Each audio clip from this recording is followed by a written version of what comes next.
마태복음 25장 31절부터 40절까지 한 절씩 교독하겠습니다. 인자가 자기 영광으로 모든 천사와 함께 올 때에 자기 영광의 보좌에 앉으리니 모든 민족을 그 앞에 모으고 각각 구분하기를 목자가 양과 염소를 구분하는 것 같이 하여 양은 그 오른편에 염소는 왼편에 두리라. 그때 임금이 그 오른편에 있는 자들에게 이르시되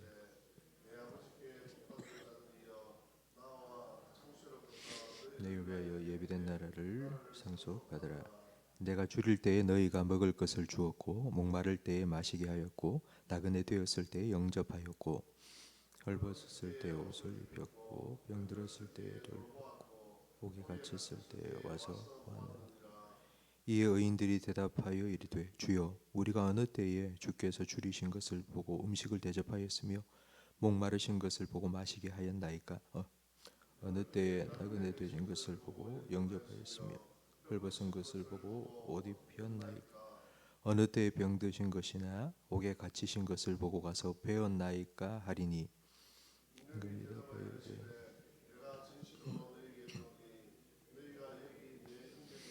지극히 작은 자 하나에게 한 것이 곧 내게 한 것이라 하시고 아멘. 한 목사님이 미국 교회에 집회 초대를 받았습니다. 그 교회에서 비행기 표까지 끊어 주었는데 그 비행기 표가 비즈니스석을 끊어 준 겁니다. 비행기를 타면 좌석이 세 등급입니다. 그러니까 일반석이 있고 비즈니스석이 있고 그리고 1등석이 있습니다. 인천에서 LA까지 일반석은 100만 원, 비즈니스석은 그 3배인 300만 원, 그리고 1등석은 또 그 3배인 900만 원. 한 번 가는데 그 정도 비용이 드는데 이 300만 원짜리를 그 왕복 600만 원짜리를 끊어 준 겁니다. 평생 난생 처음으로 비즈니스석을 타고 가니 참 좋았다고 하셨습니다. 그런데 미국에 딱 도착해서 내려서 그 비행기에 타고 있던 500명의 승객이 딱 내려서는 두 갈래 길로 쫙 나뉜 겁니다. 하나는 내국인, 또 하나는 외국인. 자기는 한국 사람이니까 미국 사람이 아니고 외국인이니까 그 외국인 줄에 서서 입국 수속을 밟는데 2시간 이상이나 줄 서서 기다렸다고 하시면서 그 목사님이 하시는 말이 이 땅에 살면서 얼마나 많은 것을 가졌나 못 가졌나 그게 중요한 게 아니라 결국 끝에 가서는 우리는 딱 두 갈래 길로 나뉘게 된다는 것을 깨달았다고 하셨습니다. 이것이 바로 오늘 우리가 함께 읽은 예수님께서 들려주신 양과 염소 비유의 핵심입니다. 예수님 당시 사람들은 이 비유를 듣자마자 하고 깨달았습니다. 왜냐하면 그 당시에는 목자들이 양과 염소를 낮에는 같이 키우다가 저녁이 되면 양과 염소를 따로 구분해서 재웠기 때문입니다.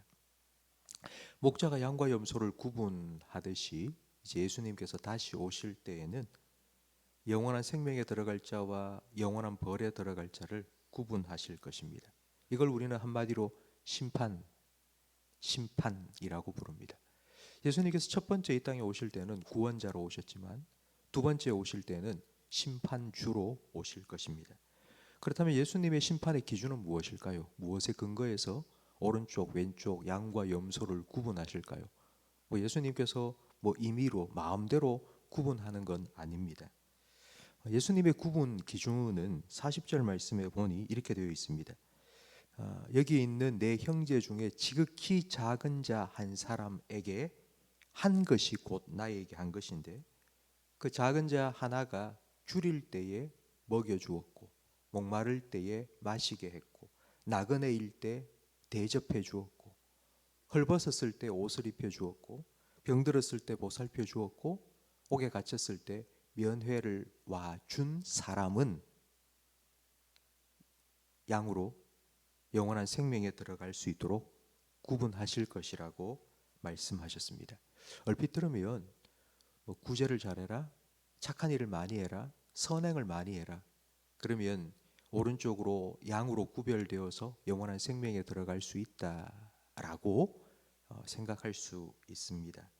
그렇다면 우리는 선행을 해야 구원을 받는다는 결론에 이르게 되는데 우리가 믿고 있는 바와 완전히 다릅니다. 우리는 선행을 해서 구원받은 게 아니라 믿음으로 구원받습니다.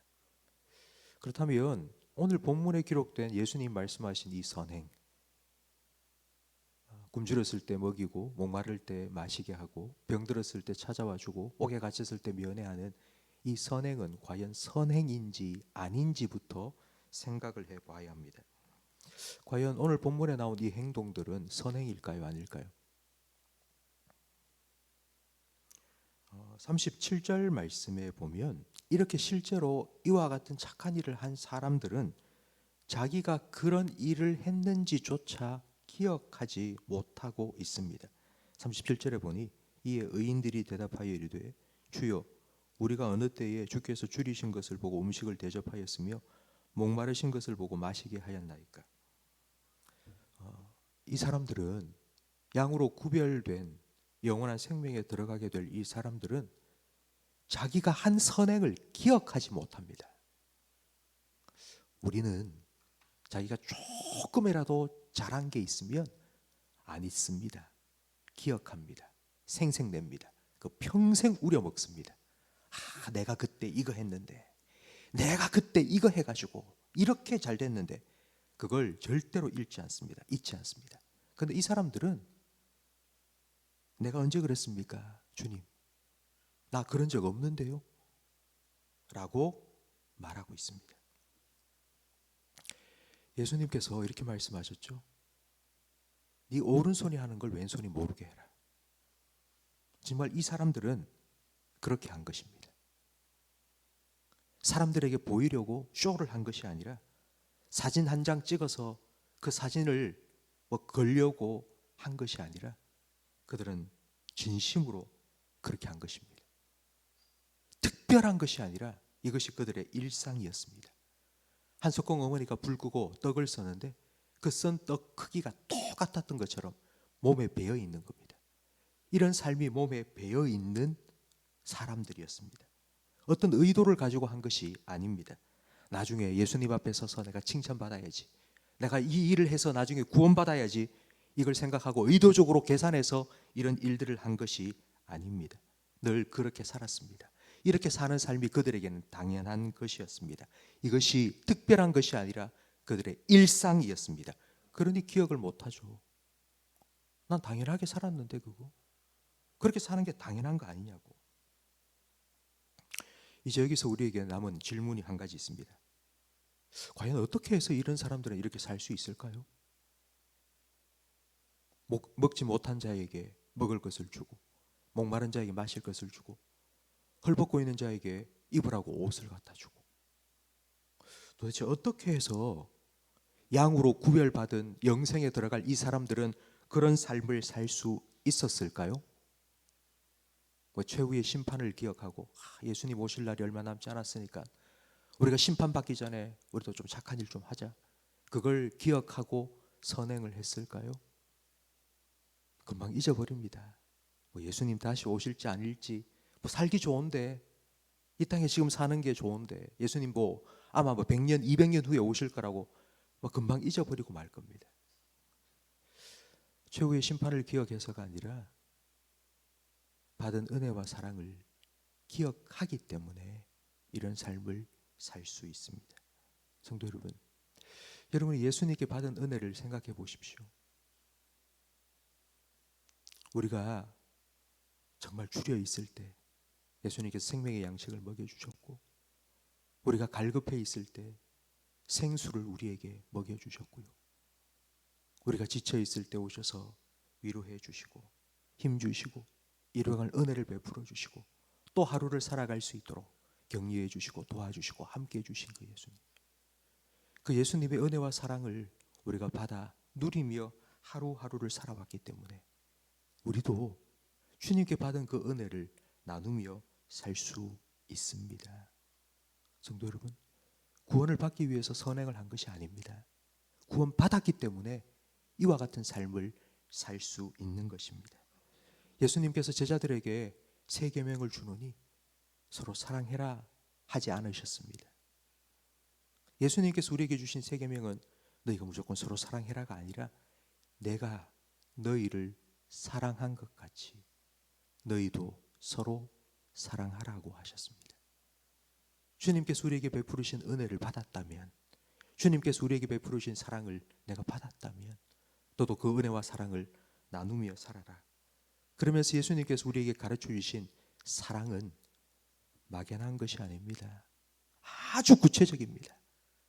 먹지 못하는 자가 있으면 먹을 걸 주라고, 목마른 자가 있으면 마시게 하라고, 헐벗고 있는 자가 있으면 입혀 주라고, 나그네로 다니는 사람이 있으면 대접해 주라고. 예수님은 우리에게 이와 같은 사랑을, 예수님께서 우리에게 베풀어 주신 이와 같은 사랑을 너희도 베풀며 살라고 우리에게 말씀하셨습니다. 구원받기 위해서 하라가 아니라 구원받았기 때문에 이런 삶을 살라고, 그것이 당연한 것이라고, 그것이 너희의 특별한 삶이 아니라 일상의 삶이 되라고 말씀하셨습니다. 마태복음 25장에는 세 가지 비유가 나옵니다. 종말을 살아가는 우리 성도들이 어떻게 살아가야 할지를 세 가지 비유를 통해서 우리에게 가르쳐 주셨습니다. 첫 번째는 열처녀 비유죠. 열처녀 비유에 다섯 처녀, 기름을 준비한 다섯 처녀처럼 준비하라는 것입니다. 그리고 두 번째 달란트 비유는 받은 것을 잘 사용하라는 것입니다. 그리고 세 번째 오늘 마지막 비유가 양과 염소의 비유인데, 준비를 해라, 그리고 받은 것을 잘 사용해라. 이 세 번째 양과 염소의 비유는 어떻게 하는 것이 잘 사용하는 것인가를 우리에게 보여주신 것입니다. 나누며 베풀며 섬기며 살아라고 우리에게 말씀하셨습니다. 성도 여러분, 여러분 어떻게 생각하십니까? 예수님이 다시 오실 때 여러분은 오른쪽에 서실 것 같습니까? 왼쪽에 서실 것 같습니까? 이게 대답을 못하시면 오늘 설교를 헛들은 건데 우리는 이미 구원받았잖아요. 우리 예수님 믿고 구원받았지 않습니까? 그러니까 우리는 당연히 오른쪽에 양으로 설 겁니다. 그리고 영원한 생명에 들어갈 겁니다. 우리는 내가 양이 될지 염소가 될지 걱정할 필요가 없습니다. 그런데 우리가 한 가지 고민해야 될 것 한 가지는, 그렇다면 이 땅에 살아가면서 이미 구원받은 양으로서의 삶을 살아가야 되겠다. 이제 이게 우리가 고민해야 될 문제입니다. 내가 어떻게 하면 양이 되고 어떻게 하면 오른쪽에 서서 영생에 들어갈까? 이미 이건 주님께서 우리에게 주셨습니다. 그거 고민할 필요 없고, 그러면 그 은혜를 받은 이 땅의 삶을 나는 어떻게 살아가야 될까? 어떻게 구원받은 그 은혜를 나누고 베풀며 살아갈까? 이것이 저와 여러분의 고민이 되고, 그리고 그와 같은 삶이 우리에게 특별한 것이 아니라 일상이 되고, 나중에 주님 앞에 섰을 때 우리도 오늘 본문에 나오는 양들처럼, 양쪽에 선 사람처럼, 내가 언제 그랬어요, 주님? 내가 언제 그렇게 뭐 좋은 일을 하고 착한 일을 하고 주님 칭찬 드리는 일을 했단 말이에요. 전 그런 적 없는데요 라고 주님 앞에 말할 수 있는 그런 복된 삶을, 주님의 은혜를 받고 나누며 살아갈 수 있는 저와 여러분이 되기를 예수님 이름으로 축복합니다. 기도하겠습니다. 하나님 아버지, 말세지말이 되었다고 하는 이때에 우리가 어떻게 살아가야 할지를 말씀을 통하여서 가르쳐 주시니 감사합니다. 우리에게 이미 양으로 영원한 생명에 들어갈 수 있는 구원의 은혜를 허락하여 주시니 감사합니다. 주님께서 우리에게 베푸신 그 은혜와 사랑을 늘 기억하며 내가 받은 것에 조금이나마 나의 도움이 필요하고 그 사랑이 필요한 사람들에게 흘려보내며 나누어주는 복의 통로로 살아가는 우리 모든 성도들의 삶이 되게 해 주시옵소서. 이것이 우리의 일상이 되기를 간절히 바랍니다. 우리가 의도적으로 구원을 받기 위해 천국을 가기 위해서 그렇게 선행을 하며 사는 것이 아니라 이미 우리에게 주신 그 주님의 은혜가 너무 크고 놀랍기 때문에 그 은혜를 흘려보내며 나누며 살아가고, 주님 앞에 섰을 때 내가 언제 그렇게 했어요? 저는 기억도 안 나는데요.